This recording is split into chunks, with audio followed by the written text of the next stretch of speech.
Alright, I know the title of the video was very clickbaity and the thumbnail was very clickbaity. However, by the end of this video, you'll know how we bought the house for $0, even though we put down 20% right now. But in 2 years, we'll actually be pulling out all our equity, and how we do that. All that information will be in this particular video. So let's get started.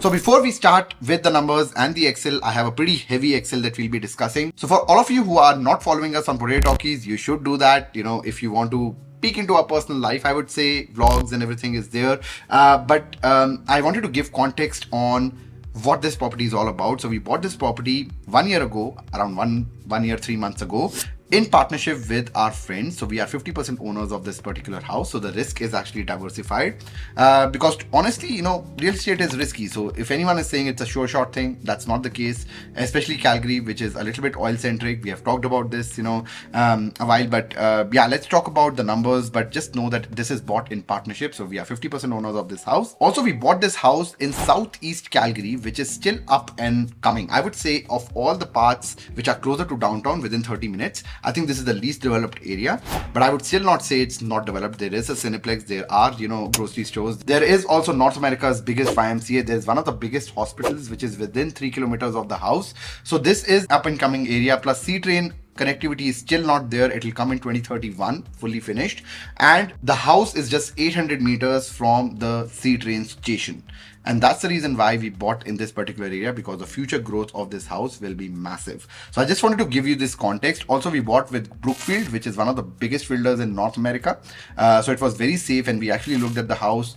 It was in really good condition, and the upgrades that they provided, the quality, the timelines, the communication was amazing. So I just wanted to give that context before we get into the numbers. So without further ado, let's go to my laptop and look at the numbers for this particular house. All right, so let's look at the numbers. The purchase price of this particular house is $505,000. Let me just break it down for people who have not watched our video on the home tour. We bought this house for $500,000. This is the base price inclusive of HST, which is 5% in Calgary or in Alberta in general. Then we also spent $2,000 on an upgrade, which is basically a lot premium because it was overlooking the pond. This premium is actually pretty expensive, almost 10 times more expensive in Ontario and BC, but here it was $2,000. It's more expensive now. This was back in 2021 October when we bought it. But yeah, $2,000 for that, so $502,000 plus the $500,000 of base price also included $12,000 of upgrades that we could actually pick. But we actually went overboard by about $3,000 because we wanted to change our staircase, which had carpet, into laminate, which is all over the house. Plus on the upstairs as well, on the common areas, we actually changed, we just removed the carpet because carpet is just a nuisance in a rental property because it gets dirty and there's a lot of maintenance and, ongoing things. So just thought that we'll spend the money upfront.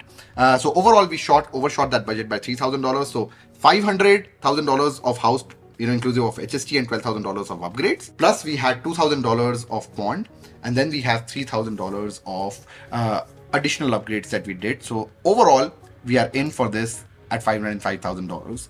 This is also a duplex, so there's an upstairs unit which is 3 bedroom, 2.5 bath with an entertainment area, 1,700 square feet, which will be rented out separately. And then there's a basement unit which is a 1 bedroom, a normal 1 bedroom basement with a pretty big window, pretty big kitchen, bathroom. If you want to watch the home tour of the video, you can actually do that on Potato Talkies channel. For context, that there are 2 units rented out separately.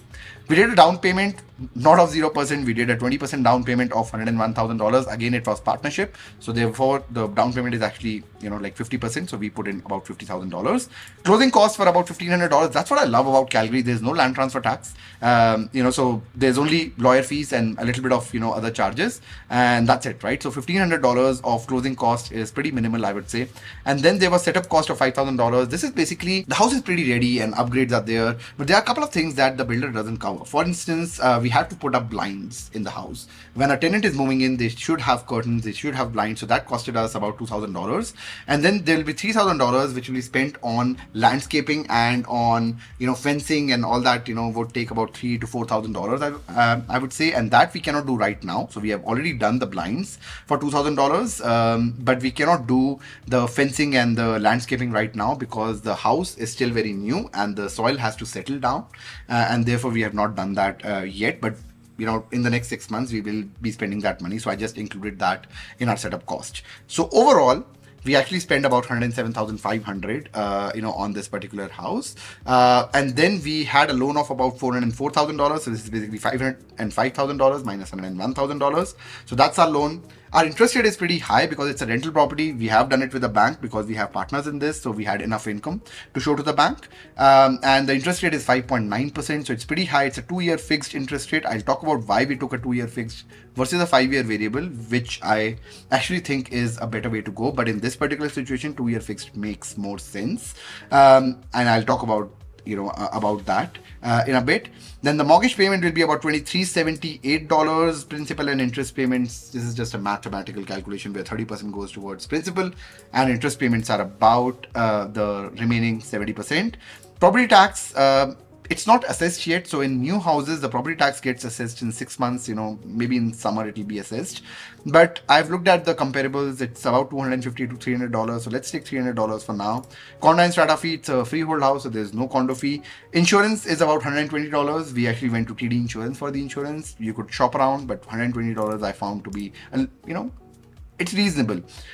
Utilities will be covered by the tenant. There's vacancy as well. Now, vacancy basically means that when you are buying a house, there could be that, the house is empty in 2 years for 1 month, because you're changing tenants or whatever may be the reason, right? So that's what the vacancy is for. In Southeast Calgary, the vacancy is 4%. Honestly, our house will be rented out in the next 15 days. So we are actually not paying anything out of our pocket. For us, the vacancy is actually 0. But when we are doing the calculations, you should also always take vacancy for the area. So we have taken 4% just for safety, but honestly, we'll probably not incur this cost. So vacancy comes out to be 4% of the rent, which is $132. Property management, we could manage the property ourselves as well, but we are outstation. We are based in Ontario. So we actually found a pretty good property manager. I would link, his number in the description if you want. You can just talk to him, do your own due diligence. But I found him to be pretty reasonable. But if we find any problem, we will definitely tell you and ask you not to, take his services. But again, I'll put the numbers in the description. If you want, you can just have a discussion. Maintenance, always take about $100 of maintenance, even though it's a new house. A lot of things are actually under warranty. Most of the things are under warranty. And if there's a leakage, if there's a plumbing problem, the builder is covering that for the first, I think, 6 months or, a year or so. So I don't think we'll have any maintenance, honestly. But yeah, let's just take $100 for calculations, purposes. So the net operating expenses, which is all the expenses apart from our mortgage payment, will be less than $1,000 on this house. Total expenses, including mortgage payment, will be $3,294. So it's pretty expensive because of the high interest rate that we have right now. The monthly rent is $3,300, so $2,300 upstairs, $1,000 downstairs. Honestly, I think we put our basement at a very low price. It should have been about $1,200. We put it at $1,000 plus utilities. But yeah, it's fine. It's covering our expenses, so it's okay. Monthly rent will be about $3,300, so $2,300 from upstairs, $1,000 from downstairs. The net income is actually nothing, right? It's about $6, which is nothing. So it's covering for itself. The tenant is paying for all the expenses. Our pocket, we are actually not spending a lot from our pocket. And even if we do, let's say $100 negative because of some incidentals that happen, it will be split into 2 people. So it's $50 per person. Not a big deal, I would say, considering how high the interest rates are and considering that we made, a calculation error on the rent, honestly, and we should have gone for a higher rent for the basement. If you get a good tenant, honestly, that's way better than charging that $100-$200 extra. That's just my opinion. The net income, if I exclude vacancy because our house is already rented, and maintenance because it's a new house, it will still be about $238. So some months will be $6, some months will be $238. It's okay, whatever it is. But we are not paying anything from our pocket, and that's the most important thing. And there are a bunch of numbers here which I would explain to my clients, but it's not enough time right now to explain those numbers. There are certain calculations that we need to make on cap rates, on cash on cash return. How does it, how do you actually pay down your mortgages? But I'll not get into that calculation right now. But if you have any questions on that, or if you're buying a rental property, make sure that you are booking a call with me, because then I'll be able to take you through these numbers as well. All right, so now let's discuss what is the future of this house, why we bought this house, and the $0 thing that I talked about in the beginning and on the title, the reason why you clicked the video. Let's talk about that now. So the current price of the house is $505,000. The original mortgage that we took is $404,000. This is as of today. And the outstanding balance in 2 years will actually pay down. And honestly, we are not paying it down. The tenant is paying it down. It will be paid down to $392,000. So that's what we will owe to the bank at the end of 2 years. So in 2 years, what would happen is that we'll go back to the bank and say that, okay, the house is worth a lot more now. Let's say it's $625,000 and we want 80% of that loan. Yes, we are taking on more loan, but the rents have also increased. And what they will do is they'll give us a $500,000 loan. They'll pay off the original mortgage, which is $392,000, and we'll get the difference in our bank account tax-free, because this is debt that we are taking from the bank. So yes, our mortgage overall will increase, and that is up for debate whether that's a good thing or not, but I'll explain to you why it is in this particular case.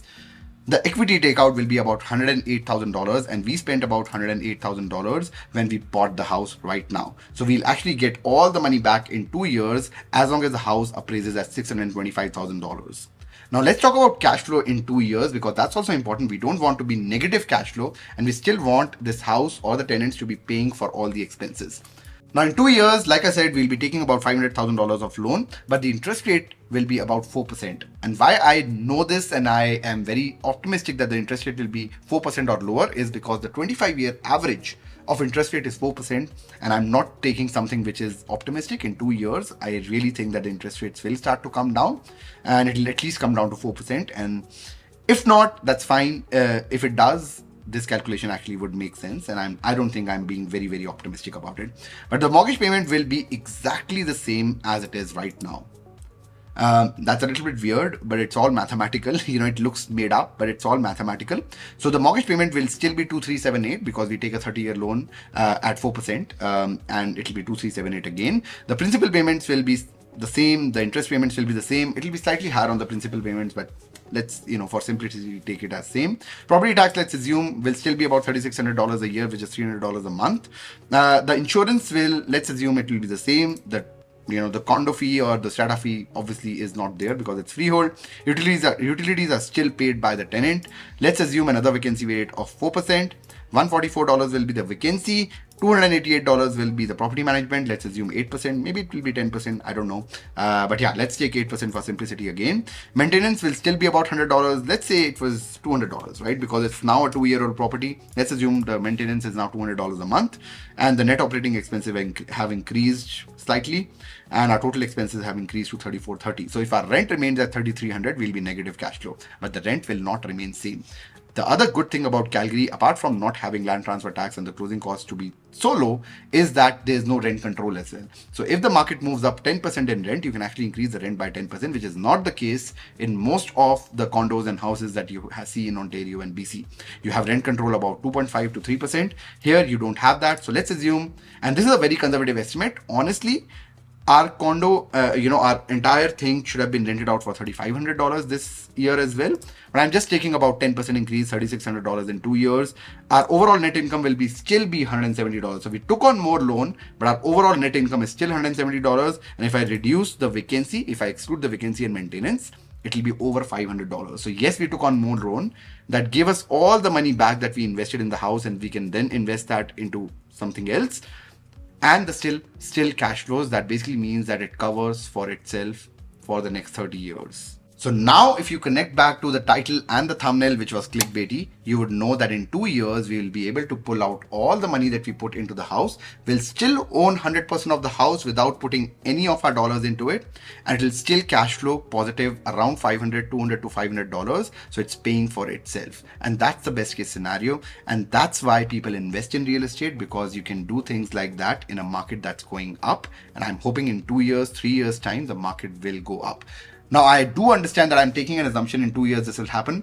Even if it doesn't happen, let's say it happens in 4 years. In 4 years, if I can get all my equity out or all my money that I put down out and still own 100% of the property and it cash flows every single month because it's cash flowing on day number 1, it's still a win. And not to forget, if we keep the property for 10 years and C-Train is already there, there's higher connectivity to downtown. It's still about 30 minutes from downtown, but with C-Train coming in, it'll be a lot easier to commute from there. The value of the property will actually go up astronomically. I think in 10 years, it can double in value. Maybe not, but I don't know, right? But I think with all the development that's happening in Calgary and especially in Southeast with the C-Train coming, the property value can actually double in 10 years. at the least. And I think that could be a very optimistic estimate, but even if it doesn't double, it's still putting money in our pocket every single month. And whenever we plan to sell it, it'll still put a lot of money into our pocket in the equity that we paid down and the appreciation that we achieved because of all the development. That's all I have for today. I hope you like this video. This was a little bit rough because I'm in Calgary. I don't have all my setup, but I hope I was still able to impart some numbers driven knowledge into this video. And if you are looking to rent or buy a rental property, and if you want this calculator, I don't have it yet on my website because I think people can actually misread this calculator a lot. So I do this with my clients one-to-one. So if you want to do this analysis with me, we can actually do it on multiple properties, and we buy based on numbers and not based on emotion. And if you want to do that, just book a call with me. I'm a licensed mortgage agent, like a lot of you know, and I'll be able to help you make the right decisions. So do book a call with me, and we can go over the numbers, and we can buy only where it makes sense, whether it's Calgary, Ontario or BC. That's all I have for today. मिलते हैं अगली video में, तब तक के लिए bye bye.